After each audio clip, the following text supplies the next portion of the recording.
We strike with the wrath of the righteous!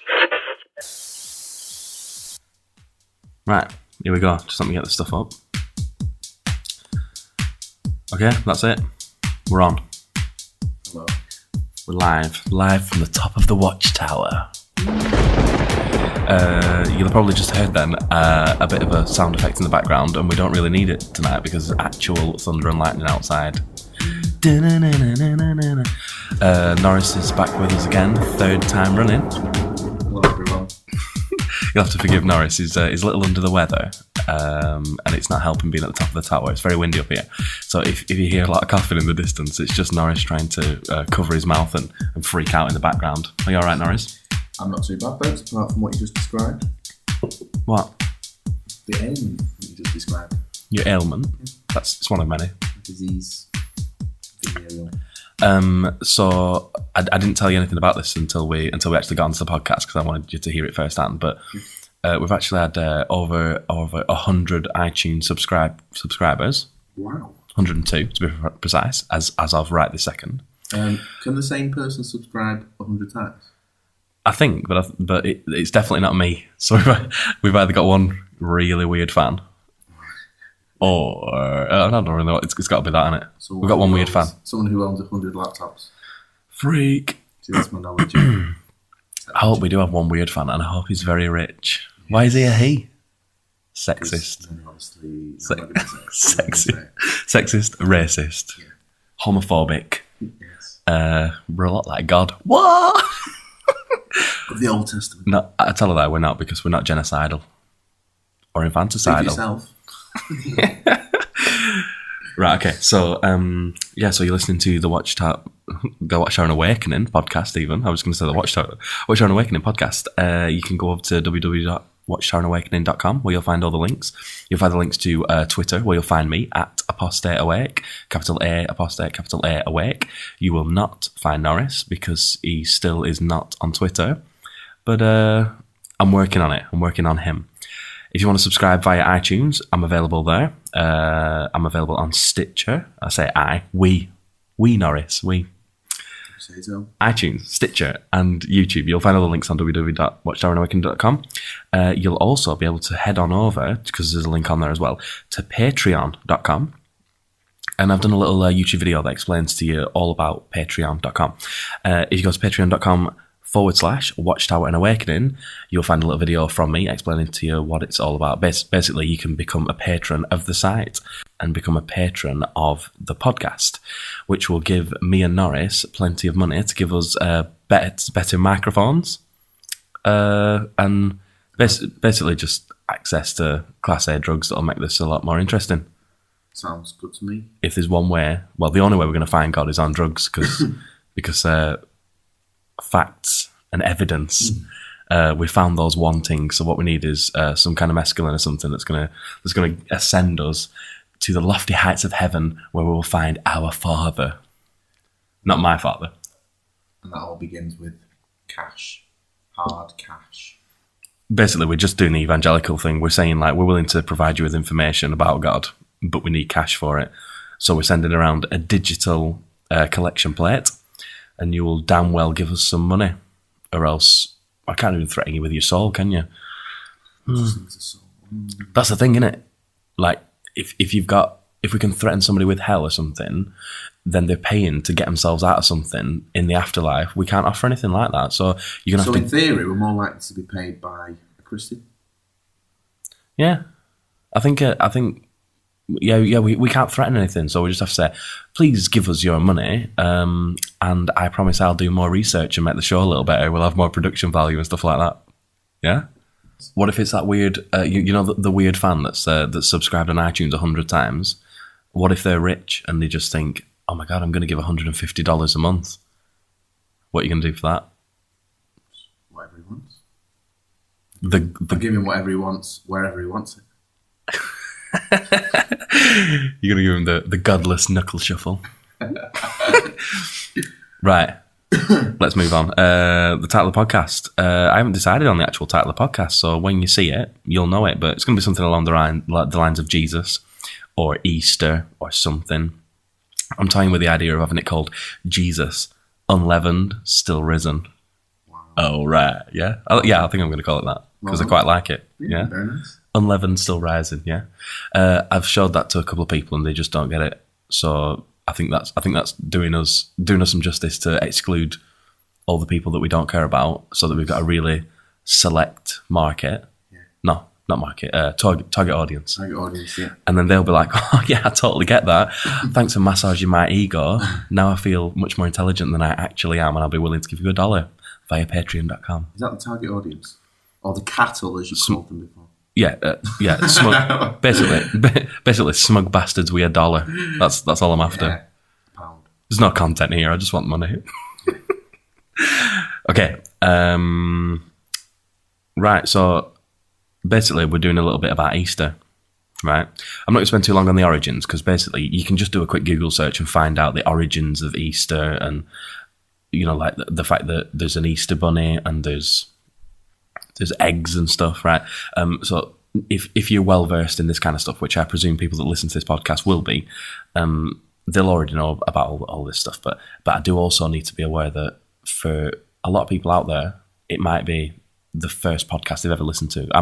I may well be the very first atheist voice they've ever heard. Imagine somebody like they're in the Bible Belt or something like that, and they've just never come across an atheist, and this is like their first venture. So I'm going to try and keep it inclusive to all, because that's what I'm all about, but I don't want to spend too long on the origins. Okay, so obviously Easter celebrations are ripped off from pagan traditions. We know that. There was no Easter bunny when Christ risen. Oh. Or whether. Was there an Easter bunny when Jesus rose from the dead? I don't remember one, to be honest. But were you there? No, I wasn't there, but no, there wasn't an Easter bunny. Let's just say there wasn't an Easter bunny. Let's confirm there wasn't an Easter bunny. What if like Mary Magdalene dressed up as an Easter bunny, as a bit of a provocative sort of like, "Hey Jesus," like an Ann Summers like Easter bunny, and then years in the future she wouldn't realise it at the time, but because apparently she was like a whore and stuff, dressed up like the Easter bunny. I think that was like the prototype for Jessica Rabbit. Wow. That's a fact I just made up right now. Well done. Mm-hmm. I accept your fact. As you should. Take that on faith. I have faith in your facts. Faith in my facts. Right. So I'm curious, right? So I used to be, I'm sure people must get that by now. So I used to be a Jehovah's Witness. Norris is a lapsed Catholic. You probably already know that being a Jehovah's Witness, when I was younger, I didn't celebrate birthdays, didn't celebrate Christmas, didn't celebrate Easter, didn't celebrate pretty much everything apart from the Passover on night end 14, which is coming up soon. I actually went round to Mum and Dad's for tea tonight, and my mum was offering me the little pamphlet thing that they give out saying, "Would you like to come and take part in the Passover of unleavened bread and wine?" I just sort of like carried on drinking my brew and just like raised my eyebrows a little bit. You took the leaflet, didn't you? And then my dad says, excuse me. My dad says, "Oh, he's not going to come. He hasn't. We've passed him on every year for years." And I was like, "Oh yeah. It'll be coming up. It'll be coming up to Nisan soon, won't it?" And Mum was like, "Yeah, like I didn't know, like I make out like I don't." "Oh yeah, that's right. Yeah, because it'll be the Passover." Yeah, I had no idea. And my dad even said to me tonight, he said, "Yeah, you can go on to jw.org because we've got a website." Wow. And I was like, maybe you should put a link on it. I was like, "Wow, you've no idea how often I've been on that site." He said it like, like some old person will go, they'll say something like, "Yeah, you go on YouTube, it's Y-O-U, not you, Y-O-U tube," and you're just looking at it with your mouth open, just going, "Holy shit, I've been looking at YouTube since about 2005. What's the matter with you?" So what's that website? jw.org. Wow. Yeah, where you'll find all of the goodies. Also, when we do, this will be a good time to plug the YouTube miniseries that I'm about to bring out. I'm going to do a little YouTube miniseries entitled Young People Ask, based on the Young People Ask books that I used to look at when I was younger, and now they're in PDF format that I've downloaded from jw.org. So feel free to go over there and grab yourself the PDFs, because you can maybe read along while I read it to you. That'd be nice, won't it? It will be. I'll look forward to that. Yeah. So anyway, right. So I didn't celebrate Easter when I was young. That was one of the things that we're on about. Yeah. Yes, it was. So basically, what I wanted to know was, being that you were Catholic and stuff, how did Easter work on your end? I know there were like eggs and stuff. On my end, There were eggs. There were eggs and bunnies, and I'm not really sure what else. All I associate Easter with is like a You've Been Framed style video clip of some little kid walking around putting a egg in a basket, and then every time they lean over to get the next egg, the original egg that went into the basket falls out of the basket, and then they just keep walking around picking up the same egg. Well, weirdly, from the Catholic perspective, eggs and Easter bunnies, I don't remember them coming into it that much. It was never really a focal point of Easter. I don't even really remember being given an egg or anything at church. I might have been. Did you get them off your parents or anything? Yeah, got them off my parents. But I remember. I think there's a certain amount of time before Easter called Lent. Have you heard of Lent? I have, yes. Well done. I think the idea of that is that we're preparing for Easter. Now, forgive me here, because it's that long since I've took this stuff seriously. I've literally forgotten. Yeah, but, you've turned up to your daughter's christenings and stuff, but never taken it seriously. No. Exactly. No, it's amazing how quickly you forget. Lent was a time where you I think the idea is that you prepare yourself for Easter by making certain sacrifices or doing some good deeds. Giving up for Lent. Giving up for Lent, or I don't know when this came in, but doing something extra is also included. So you don't have to just give up for Lent. You could do something charitable or something, something that's regarded as good. But actually, Lent's quite a good idea from a non-religious perspective. Spend a bit of time maybe depriving yourself of something that is obviously bad for you, like sweets and chocolate and heroin. And shortbread and offal for you Scottish viewers. So there was Lent, and all I remember was, I think 3 days before Easter Sunday, Jesus was strewn up on the cross, crucified for our sins, my sins, and he died on the cross. I remember it was Good Friday, sometimes you'd have to go for a walk and people would be holding a cross. Do like a march, people hold a cross to reenact Good Friday, the crucifixion. Like what, do you hold a cross, or carry a cross, carry a big cross? And then stick it in the ground somewhere. Although, you know what? I only really remember that from going to a Church of England church. But I think they do it in Catholic church as well. Anyway, and then basically Easter Sunday comes, and it's, I think, regarded as the most important celebration of the year from a Catholic perspective. But weirdly enough, Christmas always felt the most important, probably because you got more presents, or you got presents and then Easter you just get a few Easter eggs. But yeah, Jesus rose from the dead, all our sins were forgiven, and everlasting life was bestowed upon us all. The end. The end. Wow. Have you just had I know, when you said the end, wow, I just thought you had a Damascus moment and you were just like, wow, what have I done? Yeah. And then you're just going to go straight back. No, that was it really. Jesus rose from the dead. That's Easter. Right. To me, he was in a tomb and his body disappeared. Nobody knows where it went. The stone was removed. Can anyone hear the thunder in the background? Maybe not. The microphone might not be able to pick it up, but there was definitely thunder in the background then. Thunder. I think I just talked about you just talked about Jesus. Oh my goodness, he's out there. It's got to be, because you just spoke about the most important part of Christianity, then had a Damascus moment, then thunder and lightning outside. You did. There's not a chance that could be coincidence. I am no longer an atheist. No. Oh no, sorry, my mistake. That's absolute bullshit. Okay, so I'm going to take you over now to jw.org. And by take you over, I mean I have a laptop in front of me and I'm about to read from it. In fact, you know what? It's actually got like a little thing at the top, right? Just let me see how loud this is. Check this out, listeners. Why don't you celebrate Easter? Common misconceptions. Myth. The reason why Jehovah's Witnesses do not celebrate Easter is that they are not Christians. Fact.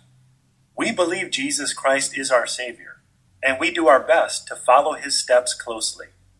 1 Peter 2:21. Myth. You do not believe that Jesus was raised from the dead. Fact. We believe in Jesus' resurrection. We recognize it as core to the Christian faith and highlight it in our preaching. Myth. You do not care that your children miss out on the joy of the Easter holiday. Fact. We love our children. We expend ourselves in training them and helping them to be happy. Why don't Jehovah's Witnesses celebrate Easter? Yeah, why?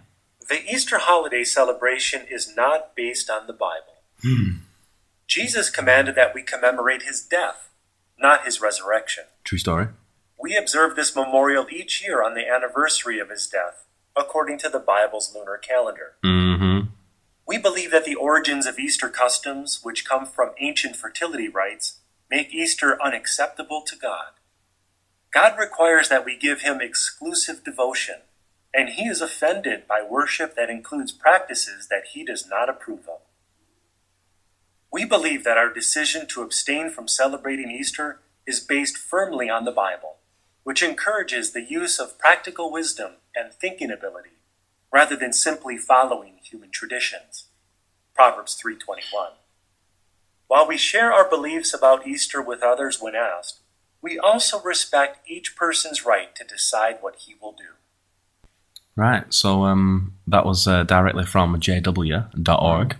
So yeah, instead of me reading that out, I thought that's probably just caused some kind of weird feedback and we just lost that whole thing. But yeah, I just wanted to play that, and then I could just highlight a couple of things.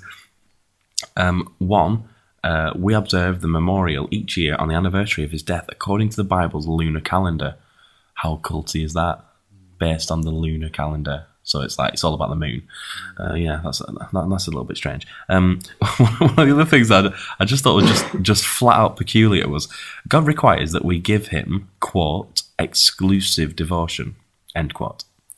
And he's offended by worship that includes practices that he does not approve of.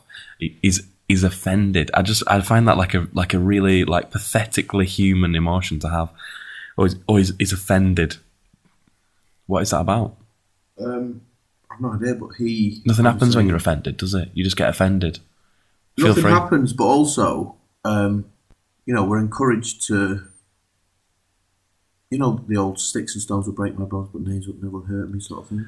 Yeah, apparently God's got really. If that's good enough for children, then surely it's good enough for God. But like he says in the Bible, doesn't he, that he says like, "For I am a jealous God," and he's basically jealous. It's petulant. It obviously gets offended pretty easily as well. It's almost as though he's insecure about his own existence and whether or not someone will believe in him. It's almost as if, forgive me for rocking the theist boat over here, but it's almost as if people created him based in their image and not the other way around. Why hasn't anyone thought that before? Who knows? That sounds pretty like sure. A genius approach. Maybe I should write a book. Because I haven't read it in 1,000 books and frigging podcasts and blogs and everything. Anyway, the last part is, we believe that our decision to abstain from, amongst other things, blood, abstain from celebrating Easter is based firmly on the Bible, which encourages the use of, quote, practical wisdom and thinking ability, end quote, rather than simply following human traditions. I love it how Jehovah's Witnesses have this really sort of polite way of saying that they're better than you. You know, like in the same way that Mormons do. They can be very nice, smiley, They can be kind. You know, like a Jehovah's Witness, 9 times out of 10 they'll just run to the shop for you if you ask for a pint of milk. You know, they'll do what they can for you. If you're suffering, they'll try and help you out. 9 times out of 10, Jehovah's Witnesses that I've met have been really good people. They just might have been doing they might have been doing, you know, the right things for the wrong reasons. Yeah. But things like this were like, you know, this is their official website, so it's not like I'm trying to like pick out something random or something extreme. This is from their website. So it says Easter, abstaining from celebrating Easter is based firmly on the Bible, which encourages the use of practical wisdom and thinking ability. So that they're saying like, oh, we're just being practical about this, and we're using our thinking ability. Well, yeah, they're not though, are they? Do you know what I mean? Because if they're using practical wisdom and thinking ability, that would lead us to believe that they were actually sort of being objective and scrutinising things, and they are not. They're looking for confirmation bias. I suppose another way of looking at it is that once you've accepted that something is true, then your practical thinking operates within the boundaries of your belief. So to them, it is practical thinking. Oh yeah, it's practical wisdom and thinking ability based solely on the presupposition that the Bible is right. There you go. Perfect. There you go. A little soundbite there for you. You enjoy that? And then it says, rather than simply following human traditions. So then they sort of sneer at other people that simply follow human traditions. Excuse us while we're very humble, but we're over here doing God's work. I mean, there is something quite courageous about being in a bit of a weird cult, in a way, you know, because it's obviously flawed in so many ways. Oh, you said cult, right? Oh, sorry. You said it first. Oh, we promised not to say the C word. Cult. Yes. Excuse me. Yeah. There's a certain element of bravery, I think, involved with being part of a fairly small religious movement. Well, yeah. Because you stand up, you're going to get criticised all the time. You're going to get ridiculed, and rightly so. But you're going to get ridiculed. You're going to get criticised, and you have to be able to accept that. And but this is especially in a cult format that's like Jehovah's Witnesses. One of the reasons why Jehovah's Witnesses are confused a lot with the Mormons, which that might be a podcast. It definitely be a blog at least, because there's a lot of confusion. Because every time I mention Jehovah's Witnesses, people say, "What's the difference between them and Mormons?" Because they see them preaching like door to door, and they know that they're a little bit culty, right? Yeah. But when you say like they'll come across adversity and they will definitely. They'll definitely be ridiculed. People will question them, and they'll find, even if they're just like a mainstream Christian who will still believe weird stuff like a virgin birth and a talking snake, they will look at them and just think, "Oh my God, why do you think strange things like that?" But more than that, sort of testing their faith in any kind of real sense, what it does is. It affords them that sort of, I mentioned in the last podcast about inclusivity and exclusivity. The thing that a cult will do is it will gladly send its adherents out to go and speak to people and get their faith knocked so that they can then come back and have their faith reaffirmed. It's one of the reasons why Mormons, it's not the reason that they'd give officially, but it's one of the reasons why Mormon missions are so successful, because you basically get a very young individual. They're usually like 18 or 19, and I found out recently by a friend who knows a Mormon, so this is like fact, because she sat down and had a meal with him and said, "So how's your son getting on in wherever it is, Sierra Leone I think it is?" She mentioned the costing of it, because Mormons have a lot of money, and her mate is spending an extra £240 a month to fund the mission of his own son. So they're not even paying for the missions. How mad is that? Anyway, so the young people, they'll be like 18, 19. They'll go out on the mission for a year or maybe 2. I think it's just a year, maybe 2 years, I'm not too sure. But they'll go out into a foreign land equipped with all of their teachings, and their sort of version of the Bible, you know, their sort of Book of Mormon. And I do say version of the Bible on purpose, being that there's over like 28,000 words that are exactly perfectly ripped off from the Bible. Okay, so you send a young person out who is fairly naive and equipped with all the things that he's had dogmatically imprinted onto his brain to go out into the world. I say his, you know, could be her. To go out into the world and come across people that either will believe it and therefore will become Mormon, or won't believe it at all and will leave them in a state of like, you know, they're out there. They're not really sure what to expect, and everything that is seen as negative can be viewed as worldly and satanic, and everything that's positive was there because of God. And it's the same with Jehovah's Witnesses. Jehovah's Witnesses you can go door to door and you can come across things that might upset you. You might come across somebody who will just outright rip your Bible in two. I mean, like, you know, metaphorically, sort of. They might explain to you the problems that they have directly with the Bible quotations or things like that. And once your faith is suitably shocked, instead of looking at this objectively and figuring out what the hell's going on, they will go and seek wisdom and seek advice from people who will be teaching them things about the Bible, or maybe their elders or whatever. So it kind of then falls on two parts. You either understand that people who are criticising for a reason, and you find out why they are criticising objectively, and then you realise that your problem that you have is the same as the problem that other people have, and it's because your faith is based on no facts whatsoever.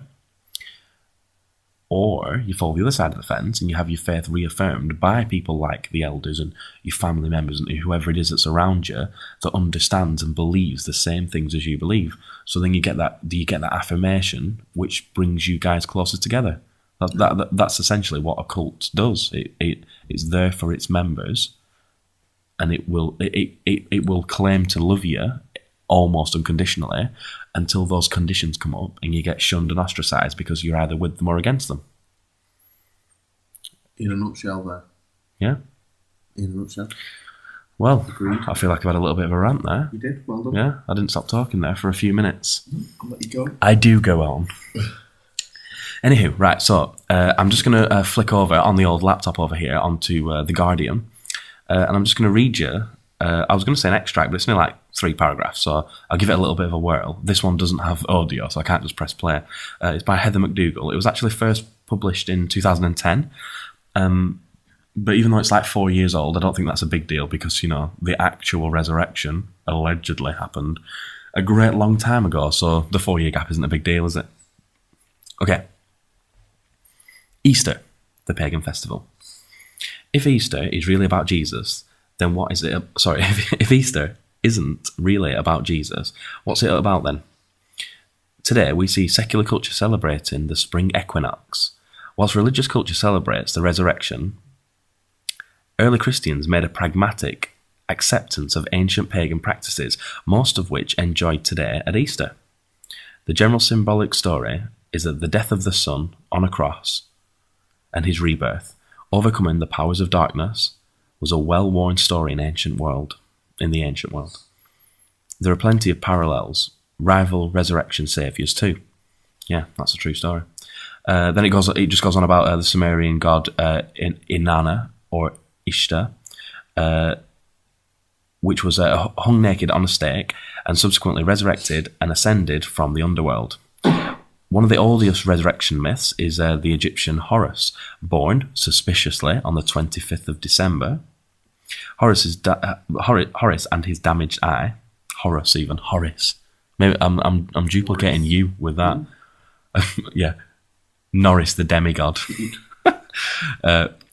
Horus even and his damaged eye became symbols of life and rebirth.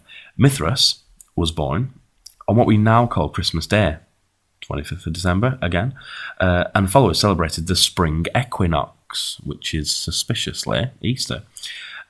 Even as late as the 4th century AD, the Sol Invictus, associated with Mithras, was the last great pagan cult the church had to overcome. If you're a fan of the website, you might have been on the merchandise link, and you'll see a Christmas piss take thing that was like all about Happy Birthday Jesus, and then it was like, or is it Happy Birthday Mithra, or like is it Happy Saturnalius, or like what, you know, because all these pagan festivals collude exactly with you know, the apparent birth of Jesus, just when not like all the other gods.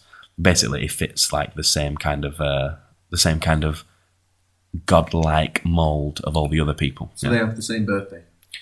Yeah, basically, and you know, celebrating the spring equinox or resurrection, you know, the resurrection of the sun because of like the new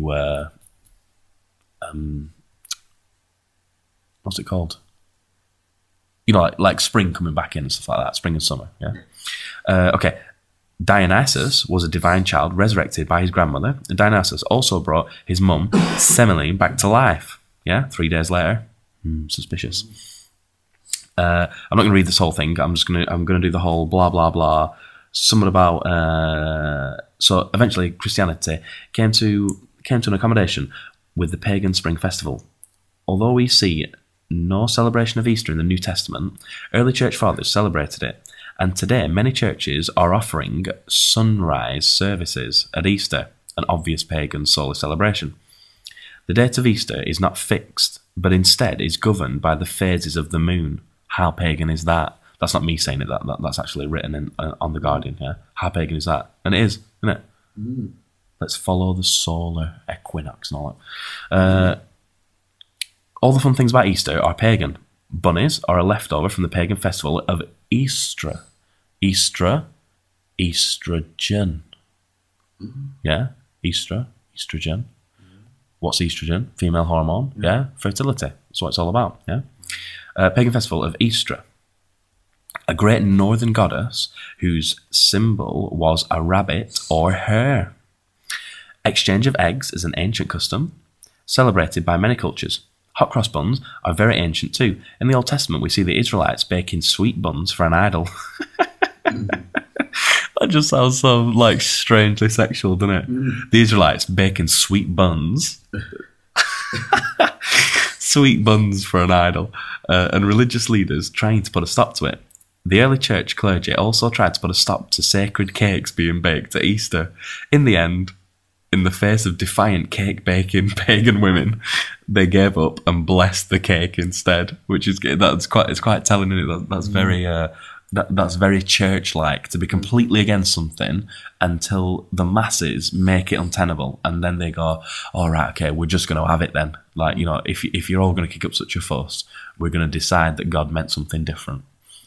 It's the same as like when the Catholic Church was against evolution for so long, and then they just publicly gave out a letter of apology to Darwin saying, yeah, remember all that stuff that we said? Well, we were wrong, but now that we've said we're wrong, we're ready to be infallible all over again. Amazing. Unbelievable. But don't you worry, the Catholic Church is going to come up in the news round, so get ready for that. Excuse me. Okay, Easter is essentially a pagan festival. I'm reading again here. Easter is essentially a pagan festival which is celebrated with cards, gifts, and novelty Easter products. Because its fun and ancient symbolism still works. Really simple as that. It's always struck me, not me, but the person writing this, McDougall. It's always struck me that the power of nature and the longer days are often most felt in modern towns and cities, where we set off to work without putting on our car headlights, and when our alarm clock goes off in the mornings, the street lights outside are not on because of darkness. What better way to celebrate than to bite the head off a bunny goddess, go to a sunrise service, get your sticky-footed fluffy chicken and stick it on a TV, whilst helping yourself to a hefty slice of pagan simnel cake. Happy Easter, everyone. I wanted to just read that because I don't think it's like the best thing that's on the internet at all. It just kind of summarises things quite briefly. But the long story short is that Easter is about as pagan as it gets, as is Christmas. Like, if you look into this properly, which we can't go into in a podcast, we're just going to have to advise you to read a few books and stuff. There's so many things that are they're just there because they were absorbed. You know, almost like, you know, like say like America, yeah, just took all of these foreigners all came to America to look for the dream. and then eventually their customs and their cultures, their food, their fashion, their music, all kind of just like came together under the bracket of America, and then suddenly America, the huge sort of thing that it is, just absorbed it and spat it back out, and it became American. It's kind of like that with the church, not just like the Catholic Church, but just the customs in general. They sort of in the beginning they're like, oh no, that's wrong, and then they're like, all right, okay, well, all right, we'll include it, but we'll say it's ours. And we'll just put it all together, like with the being born on the 25th and stuff. We'll come back to that when it gets round to Christmas. But all of the pagan festivals that kind of just that all came together on the 25th. So then, when they were trying to decide upon when Jesus was born, and it was a decision, in case you don't know, like it was just a total flat out decision. It was like, so when are we saying that Jesus was born then? Well, I'm paraphrasing, obviously. When are we saying Jesus was born then? Oh, well, like it was like around winter, weren't it? Like, shall we just say 25th, because that's when everyone else is partying, aren't they? It's like, yeah, well, that would help us, because like everyone in Rome's kicking off around that time anyway, with all the festivals and stuff. We can just sort of slam it in that, and then gradually. So when was this?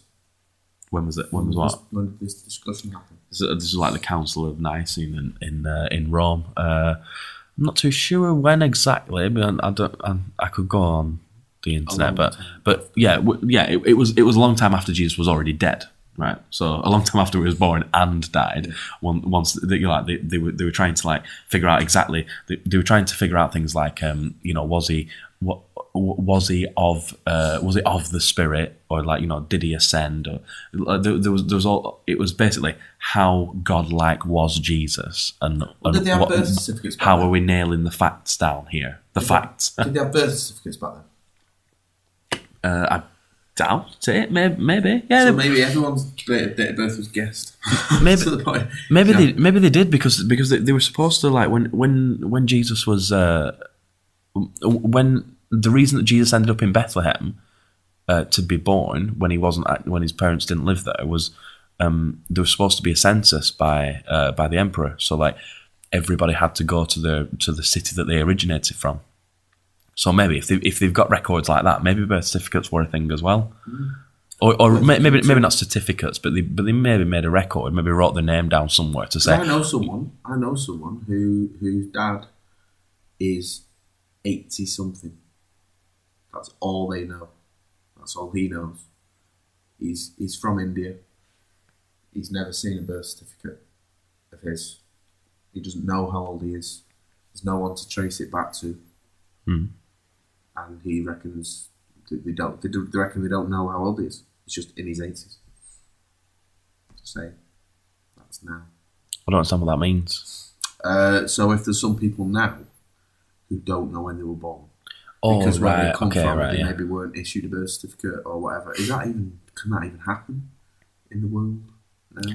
I guess, yeah, it depends where they're from originally, doesn't it? Because, I guess the point I'm making is that maybe making up someone's date of birth was normal back then. But having said that, it's still interesting that it equates to all the other birthdays. But moving on. Yeah. You're not wrong. I've got to tell you, you're not wrong. Easter. Mad, yeah?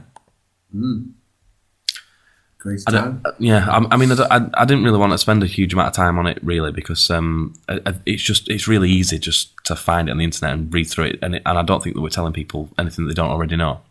But I just think it's interesting because Easter comes up obviously every year, and I'd celebrate Easter, buy a chocolate egg. I don't, because I just don't really. It's not a big thing over here.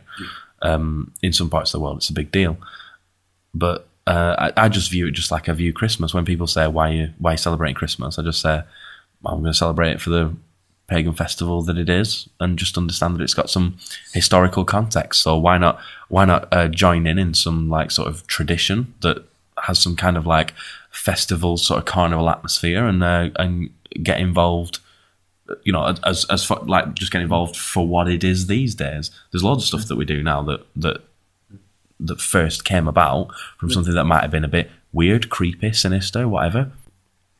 Let's try and fit this into an hour, shall we? Shall we just go straight to the news? Let's do it. Yes. Let's try it. Right, okay. So this is Watchtower and Awakening, and this is the news. I might even stick some gongs in, for like a news at 10, like Trevor McDonald. Yeah. Okay, here comes the news. I'm going to give you four news stories. One of them is false. No, it was four last time, wasn't it? Maybe. I got more right. You got right last 2 times, didn't I? Yeah, you got both of them right so far. Last 2 times, both. Yeah, both times. Both. So, yeah. So the other way. So now, this week we've got 100 stories. Only one of them is false. Yeah, I'm going to gradually make it more difficult. No, I'm going to stick with the 4, and I'm going to slowly make them less ridiculous in the hopes that I'll be able to slip one by. Okay, are you ready? I'm ready.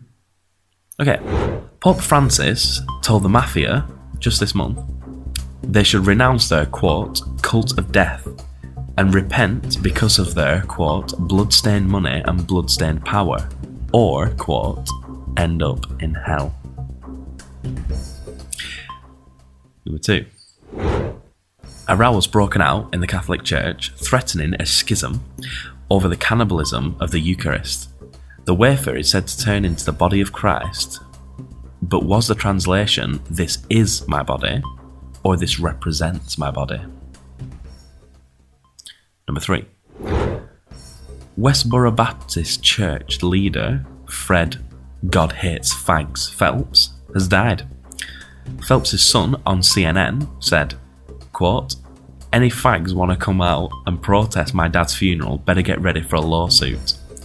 At the very next protest of the church, people counter-protested the banners that said, "Sorry for your loss." And number 4. Noah film starring Russell Crowe has been banned in parts of the Middle East due to Islam's taboo of depicting prophets. And that, Norris, is the news.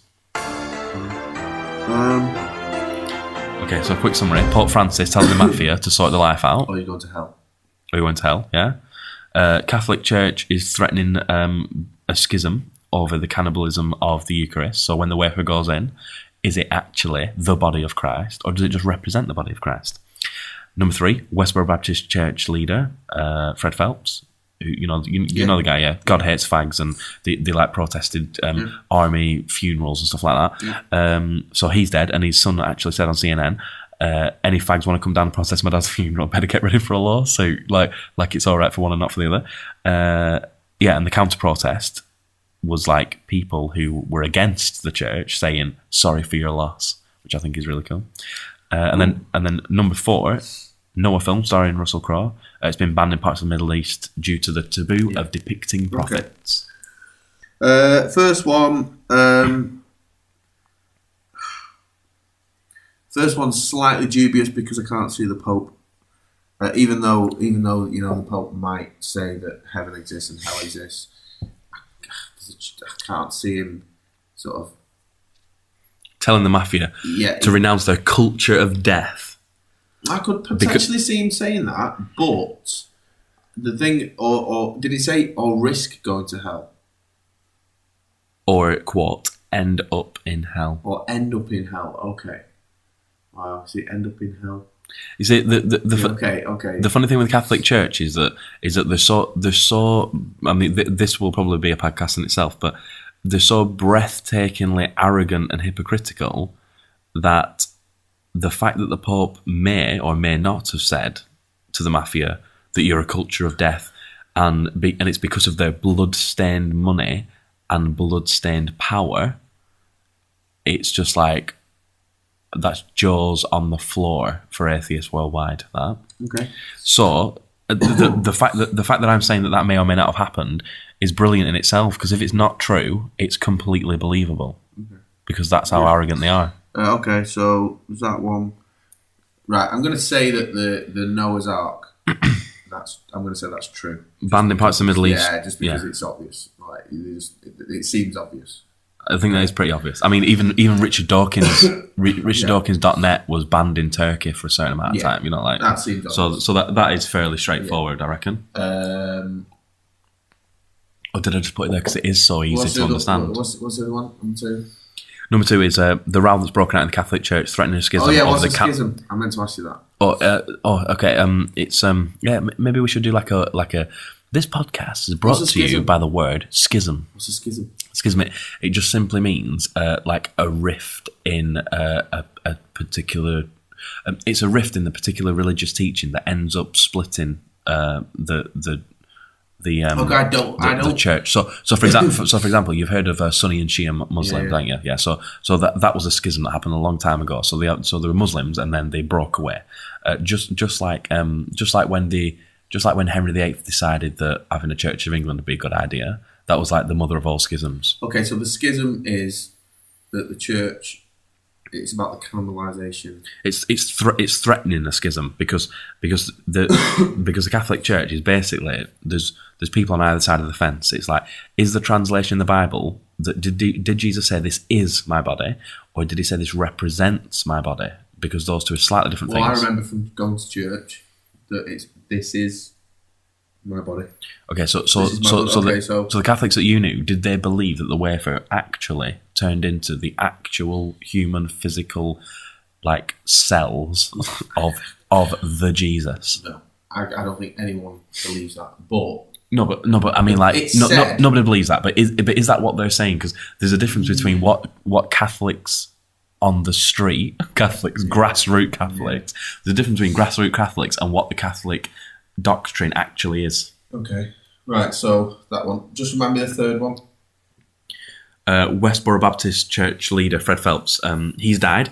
His son said on CNN, "Any fags want to come down and protest my dad's funeral? Better get ready for a lawsuit." And the very next protest that the church had anti-protesters, or should I say counter-protesters, with banners that said, "Sorry for your loss." Right. Okay. Even though that sounds absolutely ludicrous, I think it's true simply because they are ludicrous. Okay, so I'm just going to say that. So I will. Okay, so it's real. So I'm going back to the two Catholic things now, right? Okay, so it's a mixture between. Think, right. Wow, it's hard. I think number 2 is false. The schism over cannibalism. Yeah. Are you sticking with that answer? I'm sticking with that answer. Well, Norris, the background noise that I will have just put in there will be another ding. Woo! And a crowd. Oh, did you get that? That's well impressive. It was tough. It was tough. I really tried to make them equally kind of. They were. Yeah. They were. All right, they were. And did you get that right at home, everyone?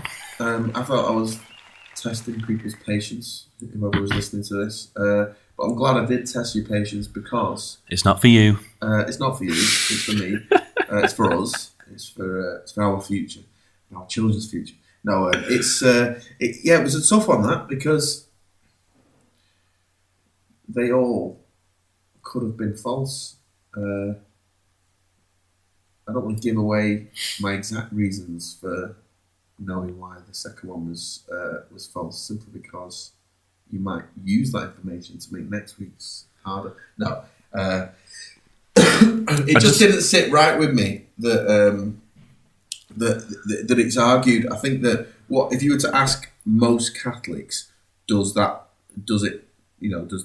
bread become the body of Christ? They would say yes. And then you go, so it comes actually like a proper human body, and they go, well, no, but it still becomes the body of Christ. Yeah, well, so what you're saying is it turned into the flesh of Christ? Well, yeah, no, and they won't say it. They're not going to say that it's actually flesh. Yeah, but you could almost say that it represents it so intensely that it might as well be. I don't know. Yeah, that's basically it. Yeah. It's exactly like when you said so. It's like when you said so you believe in the creation story? Yes. So you believe the whole Adam and Eve thing? Yeah. Right. Yeah. No, I just have a bit of difficulty, believing in a talking snake. Do you believe that a snake actually spoke? And they go, no. He's just like, but you believe that Adam and Eve slept with the kids, right? And they're just like, what? No, what? Say what? And then it's like conversation. Well, you've got to have faith, haven't you? And Jehovah's Witnesses' favourite is, well, you got to make the truth your own, haven't you? No, I'm sorry. So what was it I need to say? If Adam and Eve slept with their children. Oh, we're getting back on this. Just briefly. Go on. Well, Jimmy Savile's case was resurrected after he died. Why can't we hold Adam to trial for the abuse of his children? Mainly because there's evidence that Jimmy Savile existed. Okay. You need a sound effect there. Okay. No, you need a family fortunes. We may have listeners, in fact, I'm sure we do because I've checked out YouTube stats, that won't have any idea who Jimmy Savile is. And basically, he was like an entertainer on TV from times gone by, who recently died in the last couple of years. And then once he died, all the stuff came out about him sort of molesting kids and stuff like that. So he's kind of retroactively ruined everyone's childhood. So there you go. I just want to highlight these stories just very briefly, right? Because, well, a couple of them. Because Pope Francis telling the mafia that they should renounce their culture of death and repent because of their blood-stained money and blood-stained power, or end up in hell. I mean, I'm just going to throw the hell part right out because, like, that's just silly. We'll just ignore the hell part. I don't even think Pope Francis has any belief in hell himself whatsoever. You know, you can hold me to that. You try and prove me wrong if you feel like it, listeners. But the whole culture of death, really? Culture of death? When the whole point of Catholicism is it's basically based around original sin and human sacrifice. That's what it is in its entirety. I once wrote a dissertation for my university, and I charted the crucifix and the cross through time, and then sort of highlighted how it had been used in imagery and, you know, design and things like that. But one of the noticeable features is that when you see a crucifix, the only difference between a crucifix and a cross is that the crucifix conspicuously has Jesus on it, suffering. So usually if you see Jesus suffering on a cross, you're pretty much guaranteed it's going to be Catholic. If you see a cross on its own and it doesn't have Jesus, it'll be one of the other versions of Christianity usually that have got something to do with like they're more bothered about the ascension of Christ and the fact that now he's up there. Whereas Catholics, you know, traditionally throughout history, maybe not right now, but throughout history, they've been more concerned about the actual suffering. You know, in like a Mother Teresa kind of way, where like the more suffering you had during your life, the more reward you had in heaven, that kind of thing. Okay. So with that in mind, the Pope told the mafia to renounce their culture of death. Whoa. Secondly, blood-stained money and blood-stained power. I can't put into words in a podcast. Is it hypocrisy that you're getting? Hypocrisy on such a level that my brain is just doing flips. Hypocrisy on such a level that I can't even articulate like how hypocritical it actually is. Blood-stained money and blood-stained power. Holy shit. And I mean holy shit. Holiest shit there is. Exactly. Right. We'll have to do Catholic Church as a singular podcast. Not Catholics, by the way, if you're listening. Not Catholics. The Catholic Church. Catholics can be wonderful.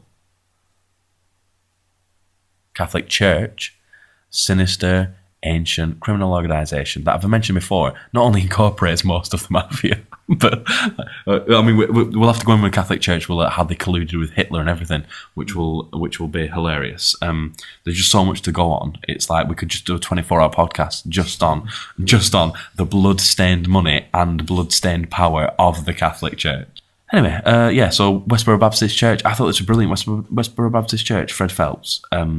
So he's died. Hateful son of a bitch that he was. not only did his son actually say, any fags want to come down and protest my dad's funeral that can get ready for a lawsuit, when they protested every funeral going of, like, you know, army veterans and stuff. I say veterans, army, what are they called? People who died, like, in duty, basically. They would go and protest saying, thank God for the war in Iraq and all that kind of stuff, right? So that hateful son of a bitch, he died. No loss to the world. Oxygen stealer. I'm not saying that I took any glory in his death, but I certainly didn't think. I didn't think, oh, that guy's died. I'd thought, oh right, that guy's died. Yeah, but counter-protesters turned up with banners at the church's next pitchforking event. Yeah. And it was just one large banner that said "Sorry for your loss." And before that happened, I actually said to a few people at work, I said, "I hope people protest, but like a silent vigil or something that shows that they've turned up. They're obviously being there to do something, you know, like to get a point across. But they're not going to be assholes about it, because that means that they would have to stoop to their level. So if they turned up with posters that said, you know, Satan is roasting Fred in hell or something like that. Fred is a fag. Fred is a fag, yeah. Freddy the fag is bending over for Satan right now. Going to make him squeal like the Scarlet Pimpernel. Instead of doing that, which would have been hilarious in itself, but there's a wider point to make. And saying sorry for your loss, I think, summed it all up, because it was people turning up to say, yeah, we're protesting, but we're protesting with love. We're sorry for your loss. Truth be told, they're probably not that sorry for the loss. They could have had their erections. They did. They hid their erections behind the banner necrophiliacs that the atheist community are.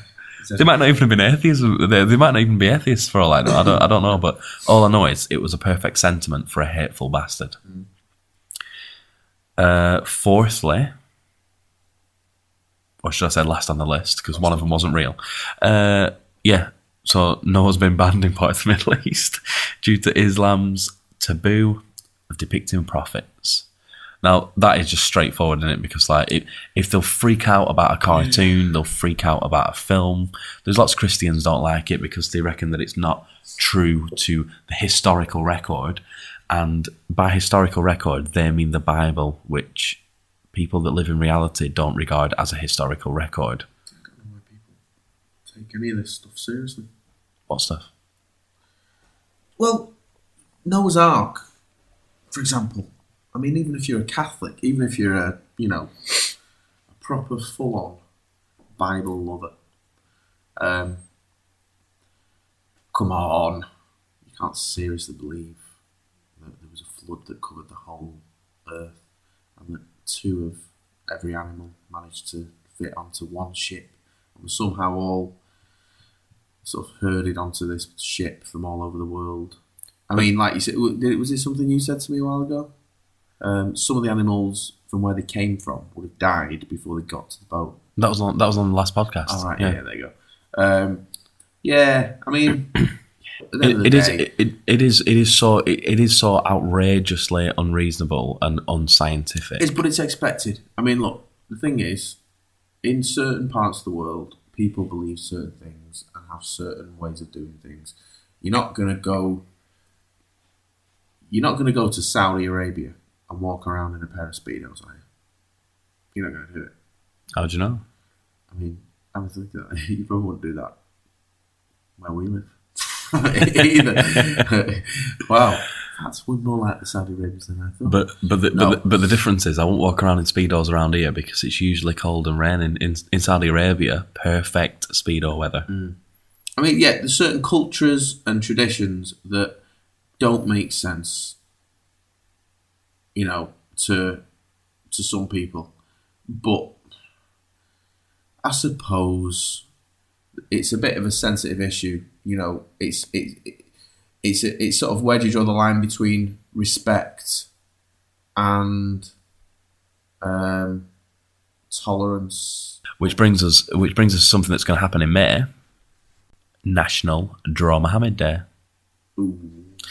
we're not going to go into that because we'll obviously include that in the podcast as we're approaching May. But suffice to say, I shall be depicting the Prophet Muhammad in pictorial form. Wow. Yeah? I won't be. Why? Because I'm scared. That's literally the only reason that anybody could give it. Like, it's the same with like news networks, newspapers, everything. It's just like yeah, well, we won't be doing that. Why? Are you morally superior? Oh no, we're just shit scared. Is it because you don't really want to like stir the hornet's nest? Oh no, we absolutely love a hornet's nest. We just don't want to be killed. Yeah, pretty much. That's pretty much it. Yeah, we'll talk about that when it comes. Madness. Yeah. Anyway, right. So Easter, yeah, Jesus, eggs, Risen. bunnies, Dionysus. What? Ishtar. The things that we talked about earlier. Oh, yeah. All we're saying is, right, enjoy yourself at Easter. Grab yourself a big old chocolate egg. I've had 5 Easter eggs already. Just in the last 10 days. Why?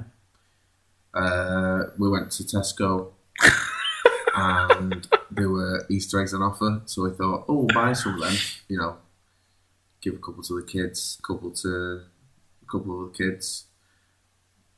Didn't make it through the week.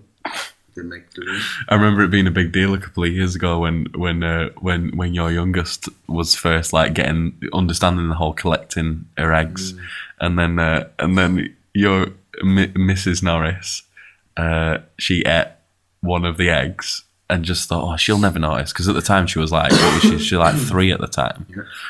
She'll never notice. I'll just eat that egg. No big deal. She's got like 18 of them.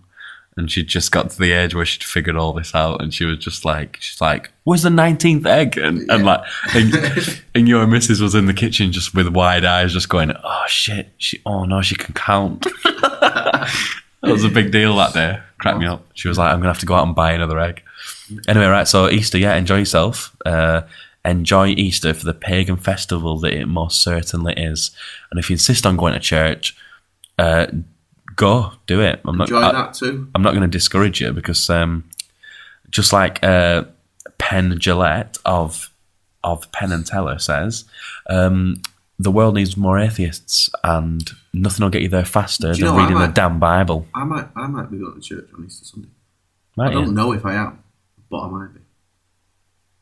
Are you going to report back? If I go, I'll say I went. So what else do you want to say? I went. It's same every year. Yeah, I went. I looked at the ceiling. So no, if I go, it'll just be because my mother-in-law goes, and sometimes we stay at their house on the Saturday night, and then sometimes the kids will say, "Can we go to church with Grandma?" Because they know that there'll be Easter eggs at church, and they'll get given a couple of Easter eggs. And it makes me sick. And then we'll say, because the mother-in-law will be doing some stuff at church, so she might say, "Would you mind coming just to keep your eye on the kids?" Because obviously they, doing this. There's a lot of information. Yeah, but that's why. Go purely. Okay, so you know how usually you say things and then I summarise it. Yeah. Yeah, with a deft prose. Yes.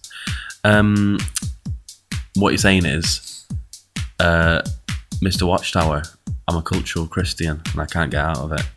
We're going to sign off because we're over the time limit now. It's a time limit I have self-imposed because I don't want people to turn away in the droves. I want you to go to patreon.com/WatchTowerAwakening and give me a friggin' $1.